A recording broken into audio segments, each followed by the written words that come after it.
Hey, I'm tiLLie and you're watching the Encore. It's 3:45 on November 17th in Los Angeles, California.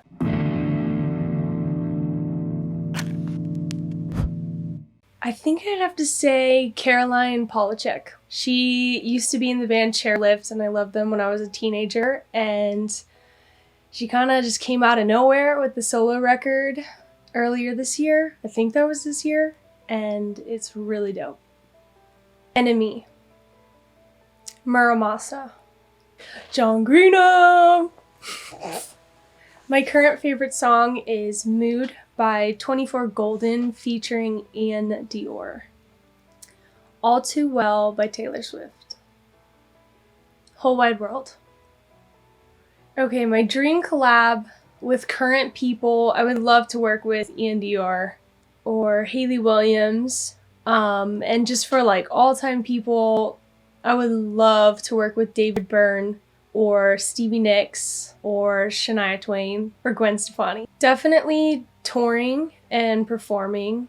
I love being on tour and being in different cities, and as grueling as the traveling can be, especially in a van, it's the most rewarding feeling ever seeing, kids out in the audience like singing along, and then getting to talk to them after the show and hear how, your music's helped them or made them feel less alone. There's really nothing that makes me feel happier.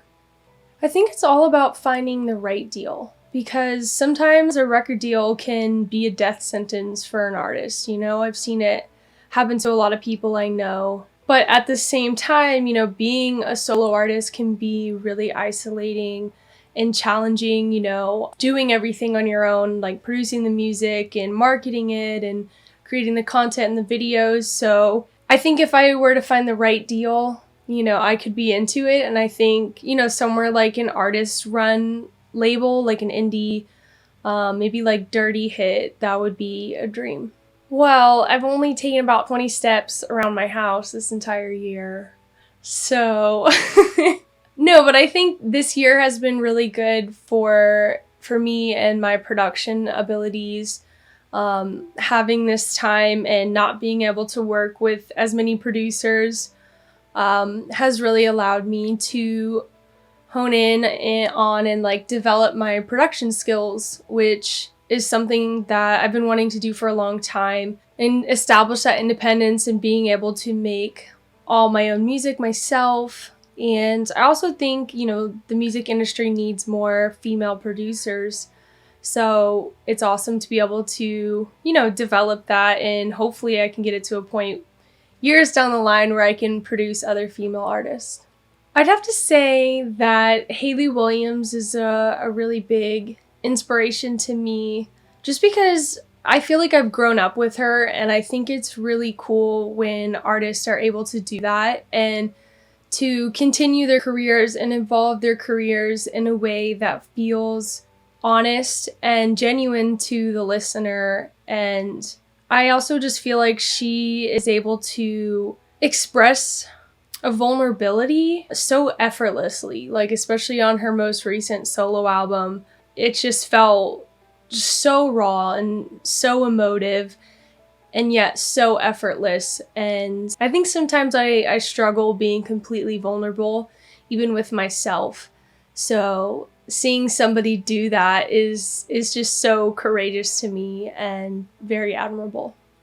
2020 has definitely made me, really look hard at, actually not look hard at all at what I'm grateful for.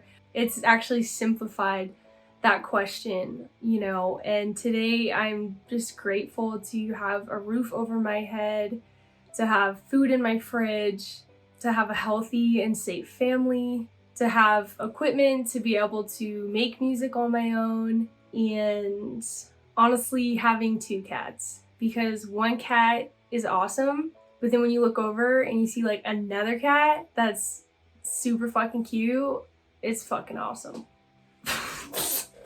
Like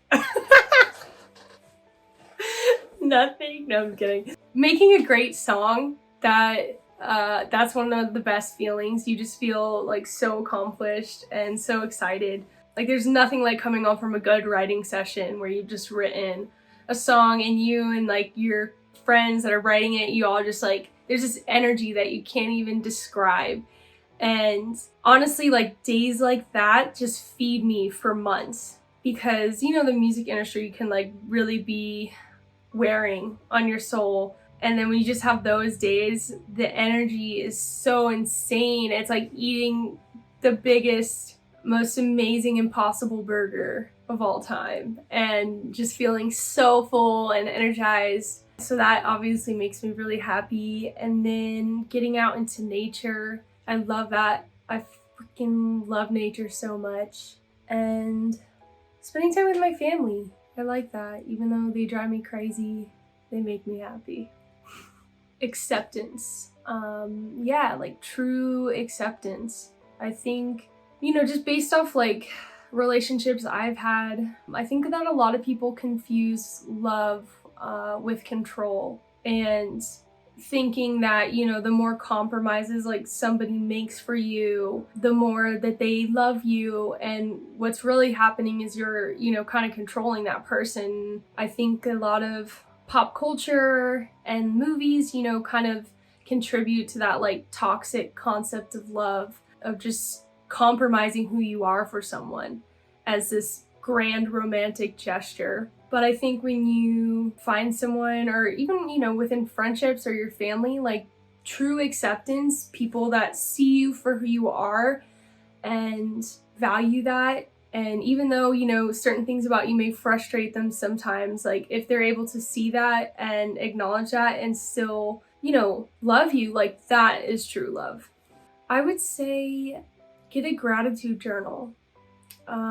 That's been something that has really helped me, you know, when I'm feeling really down about the current situation and not being able to perform and like be in a community. I just, you know, get out my journal and try to think of like at least 5 things that I'm grateful for that day. And usually I'll end up writing more, which is awesome, because I'll, you know, go into it thinking that the day was a wash or kind of sucked, and by the end of it I'm able to think of like 10 awesome things that happened. And I think there's a lot of little small things in our, you know, daily existence that we do take for granted, so it helps to, yeah, like focus on the good things that happened, even if it's as small as like I got to cuddle my cats today. Like that brings me a lot of joy, and I think it kind of helps keep perspective during these difficult times. Black Lives Matter. I went to a lot of protests this year,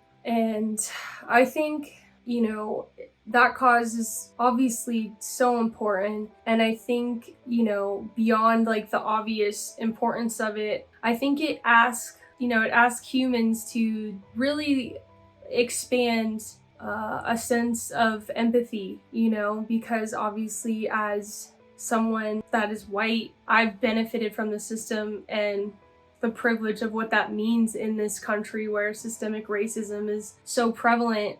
So I can never sit there and be like, oh, I understand what that's like for them. You know, instead I have to access this like deep empathy and compassion beyond my own experience. And I think that's really important for people to be able to do with anything. And I feel like it's a challenge for people to do that. And I think that people who are against it, they really struggle to do that. So, you know, that's a really important cause to me. And I also care a lot about climate change and preserving nature, and also women's rights, specifically with, you know, domestic violence and abuse towards women. Shit. I mean, where do we start? I don't know, man. I saw a meme of some kid, you know, it was like future kids like 20 years from now trying to remember everything that happened in 2020 on a history exam. And the kid's just like, because so much gnarly shit has happened. But I think it has to be COVID, because that was really like the precipice for all of it. And I think having all of this time to reflect brought up a lot of things. I think it made a lot of people get more involved in certain causes that they wouldn't usually, you know, have the like effort to get into or the mental space to get into. I think it made people be more in tune with politics and how this country is being run. And I think just on a personal level too, it's made people really reflect on what exactly it is that they want in their lives and what truly makes them happy. Fucking waking up every day is shit. Yeah, honestly, waking up every day, I mean, I'd be lying if I said I haven't struggled with depression through this year. And I think in a lot of ways, it's been good to have this time to like sit with myself and reflect on things, you know, and because of that, I've like been able to do some trauma therapy this year and all that is great, but healing isn't easy. And anyone that tells you it is lying. So I think, yeah, the process of healing that I've been doing this year has been really difficult at times. So, and just myself, and it makes you realize that like having all this time to sit and meditate and get in touch with your, you know, your ego and your awareness, it kind of made me realize like how in a way I can be my own worst enemy at times. And I've really had to confront that and work on that this year. So yeah, probably myself and depression. I think the most important lesson I learned this year is learning how to let, you know, the moment be enough, and letting yourself be enough. I think this year really made me realize that so much of my sense of self-worth was coming from external sources, you know, and things I was doing and feeling validated and externally. And I think that can be a really, you know, like toxic path for your self-worth to come from external sources. So it was super insightful to be able to, you know, learn how to find that joy and that validation and that self-worth from within, you know, within yourself and within your own house.